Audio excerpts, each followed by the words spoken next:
There's a worrying spike in radiation at the Fukushima nuclear plant. Readings from a water storage tank have rocketed 6,500 times higher in 2 days. A powerful typhoon swept through Japan earlier this week, causing toxic water to be released into a drainage ditch leading to the Pacific Ocean. It's compounded what's been a worsening situation at the plant in recent months, as Irina Galushko explains. 2.5 years to admit the painful truth. Japan needs help. We are wide open to receive the most advanced knowledge from overseas to contain the problem. My country needs your knowledge and expertise. The past few months have been marked by growing problems at Fukushima. Several workers have been exposed to radiation, the levels of which are reportedly at their highest since the accident in 2011. And on top of that, there's the issue of leakage. This is the reactor. Inside it is the reactor core, the actual nuclear part of the plant. This is water which is used to cool the nuclear core so it doesn't burst in flames. That water obviously has to go somewhere, so it goes into a special container which is slightly below the reactor itself, where irradiated water is stored and then filtered. Unfortunately, at the Fukushima plant, the situation is such that this container with the irradiated water is located on the very seashore. This is the ocean. And the problem with the Fukushima is that there's a leak, supposedly, right here. So from there, the irradiated water is flowing into the Pacific Ocean. Sadly, Russia has a lot of experience to offer when it comes to wiping up remnants of a nuclear catastrophe.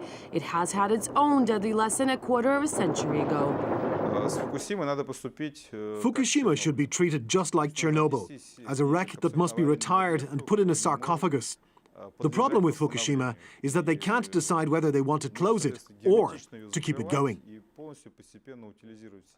Closing the plant doesn't seem to be an option for TEPCO, the company operating the facility, which many in Japan blame for the failure to handle the Fukushima crisis. In fact, TEPCO is pushing towards reopening its Kashiwazaki Kariwa facility, the world's largest nuclear power station. It was shut down in 2007, following reports of radioactive leaks after a powerful earthquake. But the power giant seems undeterred by the prospect of having two malfunctioning nuclear power stations on its hands, maybe hoping an international effort would solve both problems at the same time. Irina Galushko, RT. Fukushima's troubles turn back, of course, to the earthquake and tsunami that ravaged Japan in March of 2011. Now, it took a year for Japan's government to admit that the nuclear disaster was caused by the improper handling of the crisis, and the plant's operator, TEPCO, well, they say it could have been avoided. Now, 2 years after the crisis hit, radiation is recorded in local fish and a leak discovered at a storage tank with contaminated waters. And when TEPCO finally admits that there is leaking toxic water, it also revealed that up to 300 tons of that radioactive leak was also found in water flowing into the ocean. Now, Robert Jacobs, who's an associate professor at Hiroshima Peace University, says there's no immediate solution for the crisis. Nobody really knows how to solve the problems at Fukushima. There is nobody who has solutions to these. The problems at Fukushima are unprecedented.